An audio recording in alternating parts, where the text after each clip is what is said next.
Then it is said, الرجال قوامون على النساء. Men are qawwam over women. Men are in charge of women. Why? بما فضل الله بعضهم على بعض وبما أنفقوا من أموالهم. Men have been described as qawwam over women. Who is a qawwam? Qawwam is a person who rises much, who stands up, who gets up a lot, again and again, very often. Why? Qawwam ala is to get up. Why? In order to take care of someone, because you're responsible for them. You see, for example, when there's a little child, a new baby, then what happens? The new parents will stay up at night, constantly, over and over again. They will go check on their new baby. They will nurse the baby. Then they will go change the baby. And then they will go try to put the baby to sleep. Qawwam ala is someone who is constantly getting up again and again. Why? Because they have a responsibility on their shoulders. They're not just for their own pleasure and their own enjoyment, pursuing their own joys in life. No, they have a huge responsibility to take care of someone. So who is it that men are supposed to take care of? قَوَّامُونَ عَلَى النِّسَاءِ. They're supposed to take care of women.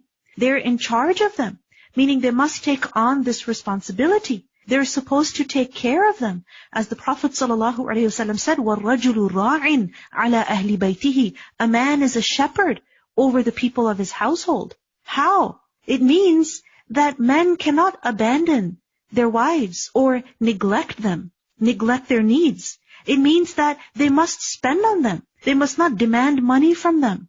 It means that they must look after them, not abuse them or leave them to fend for themselves.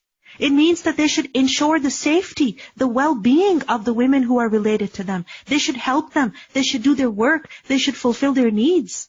الرِّجَالُ قَوَّامُونَ عَلَى النِّسَاءِ. Why is it that Allah subhanahu wa ta'ala has made men the qawwam? The reason is given by right of what Allah has given one over the other, and because of what they spend from their wealth. So firstly, because Allah has given men preference over women in certain ways. Meaning, Allah subhanahu wa ta'ala has given them that by which they can actually take care of women. So the men must use what they have, what Allah subhanahu wa ta'ala has given them, to uplift women, to take care of them, not to bring them down, not to abuse them. And what is it that men have been given more of? This varies from time to time and place to place and person to person. And at times it is such that men have greater physical strength. They have better job opportunities. They have certain social privileges that women don't always enjoy. So it is not fair that a woman should have to fend for herself. No, men are qawwam over women. And secondly, the reason why Allah subhanahu wa ta'ala has made them qawwam is because the men are required to spend on women. And this begins from the time of marriage, where the man has to give mahr. So the person who spends also has a greater status. They have greater right. And this is something that Allah subhanahu wa ta'ala has clearly mentioned in His book. And this is an undeniable reality.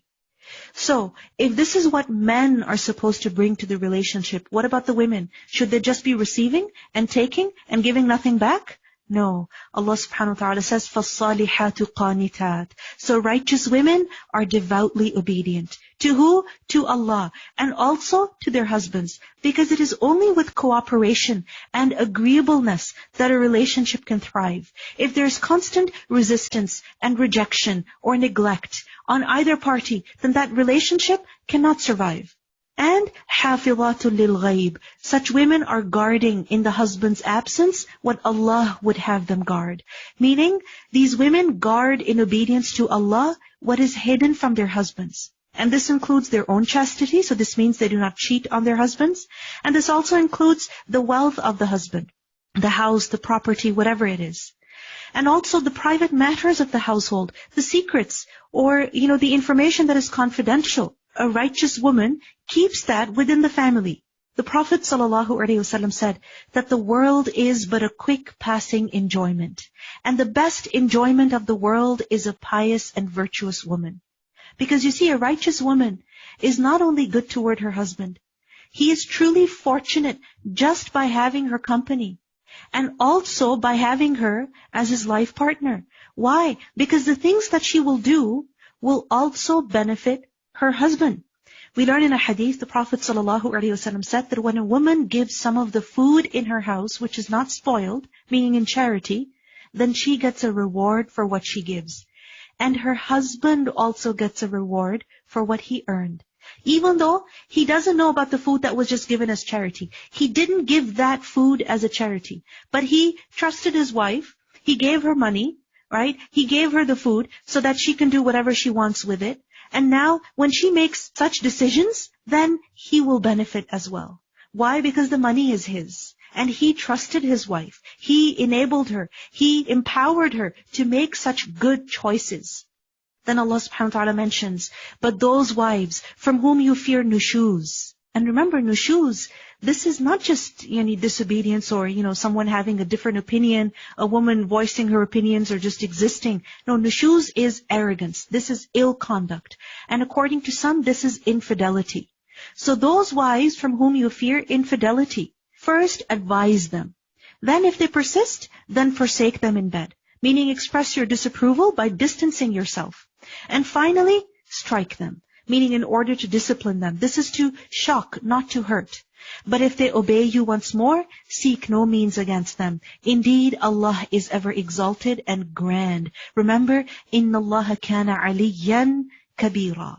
This means that a husband should not get upset and annoyed and irritated over little things. And don't start hurling abuses at your wife over petty issues. And don't hurt her for no real reason. Even if a man believes that he is 100% right, because some men, in their head, they just believe that men are always right and women are always wrong. Even if a man is like that, and he is extremely misogynistic, sexist, etc., even if he believes that his wife is in the wrong, still it does not allow him to become abusive. Because the Prophet ﷺ said, he who believes in Allah and the hereafter, if he witnesses any matter, then he should talk in good terms about it or keep quiet. Meaning if you see something and you have something to say, you want to say something, make sure it is good. If it is not good, then remain silent. You don't have to give your comments over everything that you witness. And he said, act kindly towards women. Act kindly towards them. And he gave a reason. For a woman is created from a rib, and the most crooked part of the rib is its top. So if you attempt to straighten it, you will break it. And if you leave it, its crookedness will remain there. So act kindly towards women. What is this hadith telling us? That there are some things that you will never see eye to eye on. There are times when a man will completely disagree with his wife. Or for example, he will believe that he is right and his wife is wrong. Okay. We accept that. You are right, she is wrong. But that doesn't mean that you start abusing her. That doesn't mean that you start showing your anger towards her all the time. No, you must restrain your anger and restrain your temper, restrain your ego. Because if you harm someone unjustly, then the Prophet ﷺ said, لا ضرر ولا ضرار ومن ضار ضار الله به ومن شاق شاق الله عليه. Do not cause harm or return harm. Whoever harms others, Allah will harm him. Whoever is harsh with others, Allah will be harsh with him. So notice how this ayah ends. Inna Allah kana aliyan kabira. Indeed, Allah is exalted. He is high. He is kabir. He is grand. We learned that Abu Mas'ud radiallahu anhu reported that he was once beating a slave of his. And while he was beating his slave, he heard someone from behind him saying, "I'lam Aba Mas'ud, lallahu aqdaru alayka minka alayhi." Know, O Abu Mas'ud, that Allah has more power over you than you have over him. So Abu Mas'ud, he turned around and he saw that it was the Prophet ﷺ. So he said, "O Messenger of Allah, I have freed my slave for the sake of Allah." The Prophet ﷺ said, "If you had not done so, you would have been burnt in the fire of hell." Think about it. If this is with respect to the treatment of slaves, then what do you think about the treatment of one's own wife? We learned the Prophet ﷺ said, a believing man should not hate a believing woman, meaning he should not hate his wife. And some men, based on these verses, they literally develop a hate for women, a contempt for women. They consider their wives to be non-human. And when you think of a person like this, that they're not human, their emotions, their feelings, their desires, their needs, they don't matter, then you start abusing them. The Prophet ﷺ said, a believing man should not hate a believing woman. If he dislikes one of her characteristics, it's quite possible that something about her really annoys you. Maybe it's the way she talks. Maybe it's the way that she voices her opinions. Maybe it's the fact that she does not cook great food. Right? Whatever it is that you don't like about her, there is something that you still like about her. So focus on what you like, not on what you dislike. And the fact is that there is no human being that will always be 100% according to how you want them to be. Then it is said, and if you fear dissension between the two, meaning the marriage is just not working out, then send an arbitrator from his people and an arbitrator from her people. If they both desire reconciliation, Allah will cause it between them. Indeed, Allah is ever knowing and acquainted with all things. So we see that the only thing that can allow a marriage to survive is the willingness to make it work on the side of both individuals, meaning both the man and the woman must have that willingness to make their marriage work. So once you believe that your spouse is worth living with, then give your relationship the best that you can offer. And this ayah shows us that sometimes to help figure out the differences, to come to better understanding, any intervention is needed. So in situations like this, do not hesitate going for marriage counseling. وَاعْبُدُوا اللَّهَ وَلَا تُشْرِكُوا بِهِ شَيْئًا. Then it is said, worship Allah and associate nothing with Him. And to parents do good. And to relatives, orphans, the needy, the near neighbor, the neighbor farther away, the companion at your side, the traveler, and those whom your right hands possess. So the people who are around you, whether they are around you physically or virtually, be considerate of them. Whether you are working with them or sharing a space with them, traveling with them, living with them, sitting next to them, respect them. Be courteous. Do ihsan towards them. Why? Indeed, Allah does not like those who are self-deluding and boastful. Meaning the people who are lost in their own greatness only, who only know about their own rights, their own privileges. And they don't care about others. And if they have something that others don't have, then they become arrogant and boastful. They begin to belittle others. Allah subhanahu wa ta'ala does not like such people. So avoid such akhlaq. Whether this is at home or outside or even when online. الَّذِينَ يَبْخَلُونَ. Those who are stingy and enjoin upon other people's stinginess. And conceal what Allah has given them of His bounty. And we have prepared for the disbelievers a humiliating punishment. Why do they hide the blessings of Allah? So that no one asks for them. Because they don't want to share. So remember, it's okay to have your own personal stash of, chocolate or things like that. But it is wrong to hide it with the intention to not share with others. Because remember, stinginess is something that is one of the worst traits that a human being can possess. Stinginess prevents a person from spending on others, from giving what is due, whether it is zakat or spending on guests or on one's dependents. And stinginess is a sign of being weak, right? It shows that a person is emotionally weak, spiritually weak. This is what Allah subhanahu wa ta'ala mentions in the Quran. وَإِذَا مَسَّهُ الْخَيْرُ مَنُوعًا. That when good touches him, he becomes very stingy. And it's the worst human trait. The Prophet ﷺ said, شَرُّ مَا فِي رَجُلٍ شُحٌّ هَالِعٌ وَجُبْنٌ خَالِعٌ. The worst thing that can exist in a person is stinginess with cowardice. And the Prophet ﷺ warned us against it. اتَّقُوا الشُّحْ. Beware of shuh. And also those who spend of their wealth to be seen by the people, and believe not in Allah nor in the last day. And he to whom shaitan is a companion, then evil is he as a companion.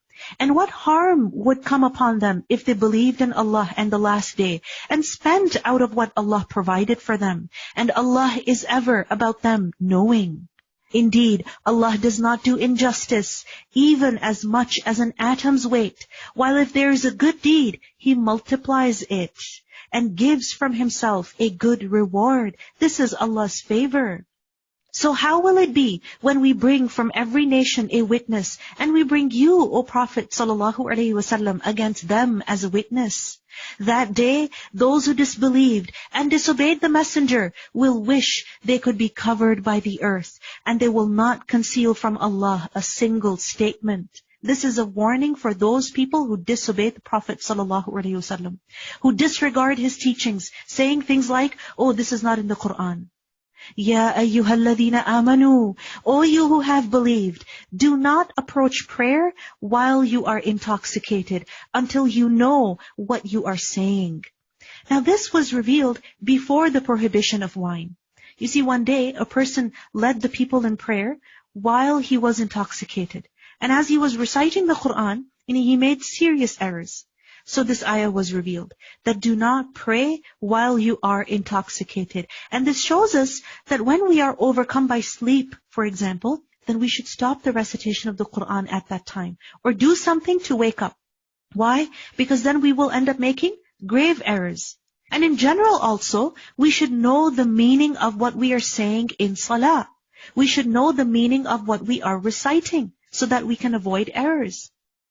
So, do not approach prayer while you are intoxicated until you know what you are saying, or in a state of janaba, except those passing through, until you have washed, meaning your entire body.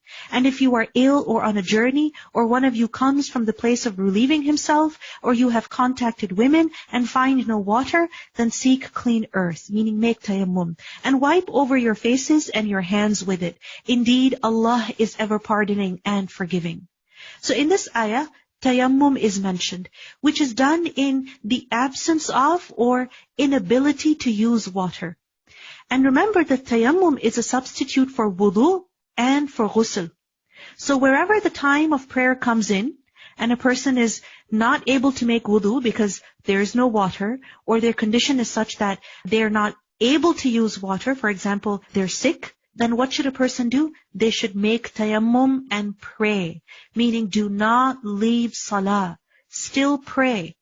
And remember that in tayammum we use earth, right? We just have to pat our hands on the clean ground, and you don't have to take handfuls of sand, but simply pat on it and then wipe your faces and then your hands. And remember that sand, mud, is not something dirty. Okay?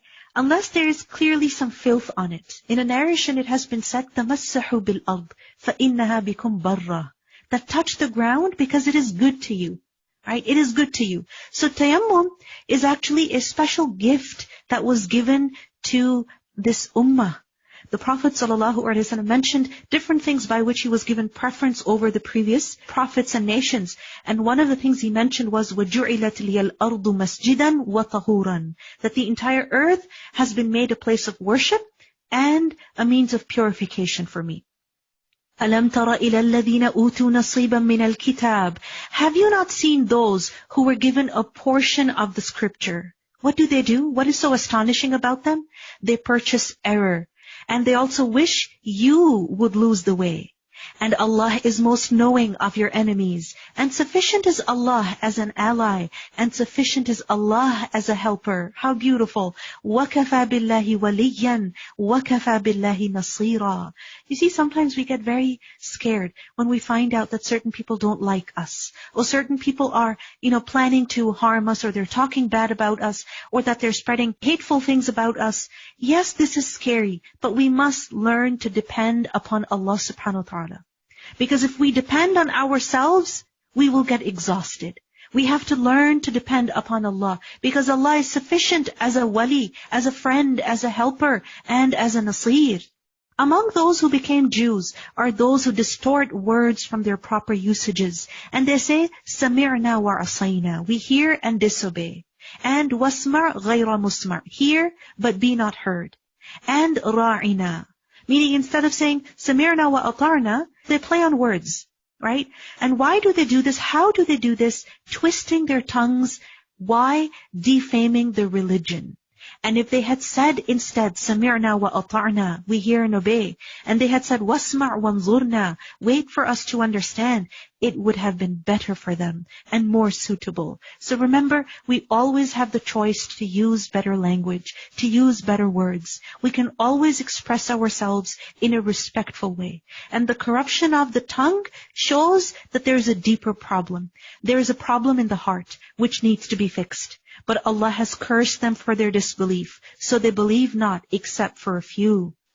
O you who were given the scripture, believe in what we have sent down, confirming that which is with you, before we obliterate faces and turn them toward their backs, or curse them as we cursed the Sabbath breakers. And ever is the decree of Allah accomplished. Meaning, do you not fear Allah when you make fun of His book, when you reject His book, when you make fun of His messenger?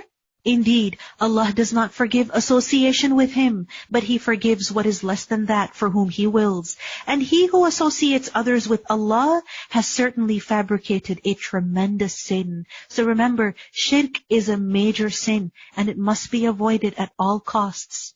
أَلَمْ تَرَ إِلَى الَّذِينَ يُزَكُّونَ أَنفُسَهُمْ? Have you not seen those who claim themselves to be pure? Rather, Allah purifies whom He wills, and injustice is not done to them, even as much as a thread. What kind of a thread? A fatil, a thread which is inside a date seed.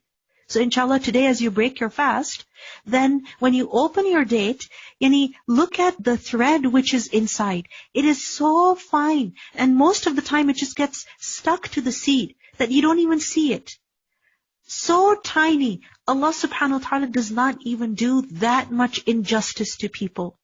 So we see in this ayah that we have been advised against believing ourselves to be perfect, believing ourselves to be innocent and being pure.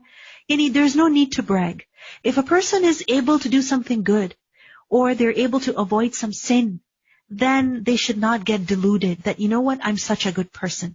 One of the scholars said that the person who never blames himself in life, meaning they always consider themselves to be good and right, and this person never opposes himself in any situation, and never does in his life what his nafs dislikes, then such a person is in deception. And the one who believes himself to be the best, then such a person has ruined himself. So, أَلَمْ تَرَ إِلَى الَّذِينَ يُزَكُّونَ أَنفُسَهُمْ? Have you not seen those who claim themselves to be pure? The fact is that none of us are pure. None of us are perfect. None of us are innocent. We are all guilty of sin. And the good that we do, even that has so many deficiencies in it, so many problems with it. But this does not mean that a person constantly puts themselves down. No, we must remain between fear and hope. Remember that a believer is hopeful of Allah's mercy and also afraid with regards to their deeds. And this is something that Allah subhanahu wa ta'ala mentions in the Quran. وَالَّذِينَ يُؤْتُونَ مَا آتَوْا وَقُلُوبُهُمْ وَجِلَةٌ. Those who give what they give, meaning they give the charity, but then at the same time their hearts are fearful. They're afraid. Why are they afraid? Because they know that they have to return to their Lord. They have to face the consequence of their deeds, and they know how imperfect their deeds are. So such people, Allah says, أُولَٰئِكَ يُسَارِعُونَ فِي الْخَيْرَاتِ. Such are the people who hasten to good deeds. They're the ones who rush in doing good deeds. They get ahead of others. Because when a person begins to believe that, I'm good as I am, I'm perfect, then they stop working hard. But a person who remains between fear and hope, then they keep striving. Look how they invent about Allah untruth, and sufficient is that as a manifest error. Have you not seen those who were given a portion of the scripture, who believe in superstition and false objects of worship, and say about the disbelievers that these are better guided than the believers as to the way? You see, the previous nations, they also pursued jibt is superstition, even though they had the book of Allah. And this is a mistake that many Muslims make, even today. That even though we have the book of Allah, we turn towards superstitious things, superstitious objects, we resort to superstitious beliefs. Allah subhanahu wa ta'ala says, those are the ones whom Allah has cursed, and he whom Allah curses, never will you find for him a helper. So remember, magic and superstition, these things don't actually solve any problems. They only aggravate the problems because they invite the curse of Allah. Or have they a share of dominion? Then if that were so, they would not give the people even as much as the speck on a date seed. Meaning, this is how stingy they are. Or do they envy people for what Allah has given them of His bounty? But we had already given the family of Ibrahim the scripture and wisdom, and conferred upon them a great kingdom.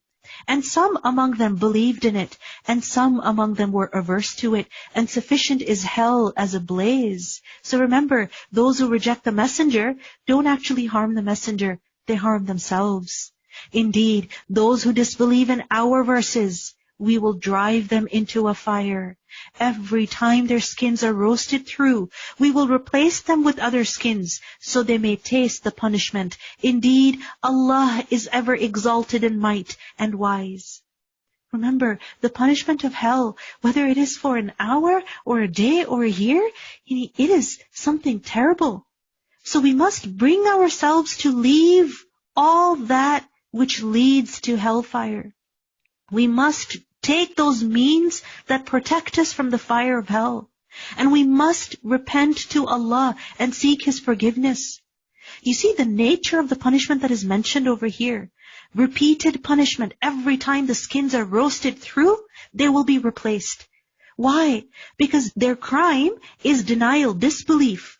And disbelief or denial is something that is repeated in different ways. They rejected Allah, then they rejected the messenger, then they rejected His book, not just once, but in many ways, over and over. We see in the previous verses how their mockery is mentioned, their aversion is mentioned, their turning other people away from Islam is mentioned, their twisting the words of Allah is mentioned. And this is why the punishment won't just be once, but it will be repeated. Because remember this rule, al-jaza'u min jinsil amal. The recompense is similar to the deed itself. But those who believe and do righteous deeds, what a contrast. Allah says, we will admit them to gardens beneath which rivers flow, wherein they abide forever. For them, therein are purified spouses, and we will admit them to deepening shade. Subhanallah. Inna Allah ya'murukum an tu'addul amanati ila ahliha. Indeed, Allah commands you to render trusts to whom they are due. Meaning, when you have to give an amana, a responsibility, then give it to the people who are worthy of it. People who are worthy of fulfilling it, carrying its responsibility. Not those whom you like or those whom you want to do a favor to. And if someone entrusts you with an amana, with their property for example, or a responsibility, then you preserve it, you guard it, and then you hand it over when you're asked. Because Allah is telling us, أَن تُؤَدُّوا الْأَمَانَاتِ. And when you judge between people, to judge with justice. And you don't favor someone just because you like them, or because you owe it to them. No. Be just and fair. Excellent is that which Allah instructs you. Meaning, this instruction that Allah has given is excellent. And this is what will lead to prosperity. Indeed, Allah is ever hearing and seeing. Ya ayyuhalladhina amanu, ati'u Allah wa ati'u Rasul.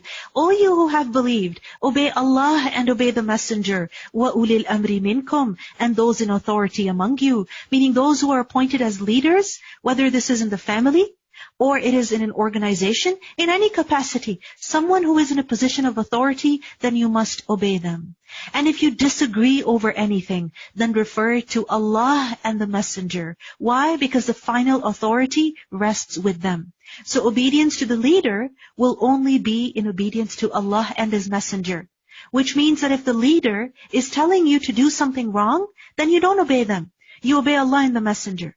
You will voice your opinion, you will disagree with them, you will challenge them, and you will bring them to the book of Allah. If you should believe in Allah and the last day, that is the best way and best in result. O Prophet ﷺ, have you not seen those who claim to have believed in what was revealed to you and what was revealed before you? They wish to refer legislation to Taghut while they were commanded to reject it, and Shaitan wishes to lead them far astray. And when it is said to them, come to what Allah has revealed and to the Messenger, you see the hypocrites turning away from you in aversion. You see, the hypocrites in Medina, when they did not want the judgment of the Quran, when they did not want the judgment of the Prophet ﷺ. And why is that so? Because that judgment that decision, that ruling did not suit them, what would they do? They would leave the Prophet ﷺ and take their disputes to someone else to solve. Even though they claim to believe in the Prophet ﷺ, or they claim to believe in the scripture. Instead of taking the ruling that the scripture gives, they would go to other people. Why? Because other people would give them what their hearts desired. Allah subhanahu wa ta'ala says, فَكَيْفَ إِذَا أَصَابَتْهُمْ مُصِيبَةٌ. So how will it be when disaster strikes them because of what their hands have put forth? And then they come to you swearing by Allah, we intended nothing but good conduct and accommodation. We had a very good intention. Our intention was pure. Now here we learn another important lesson, and that is the fact that many times a person is troubled by difficulty because of their own sins, and because of disobedience to the Prophet ﷺ. So in times of hardship, because you see it says, إِذَا أَصَابَتُمْ مُصِيبَةٌ, a disaster strikes them. And there's a reason for that disaster. So when a person is facing a hardship, then what should they do? They should repent to Allah. Abbas radiallahu anhu, he prayed, "O Allah, no tribulation descends except because of a sin. And it is not removed except by repentance."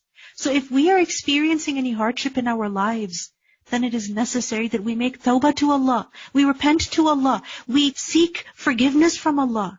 And remember that the time of tribulation is not the time of entertainment.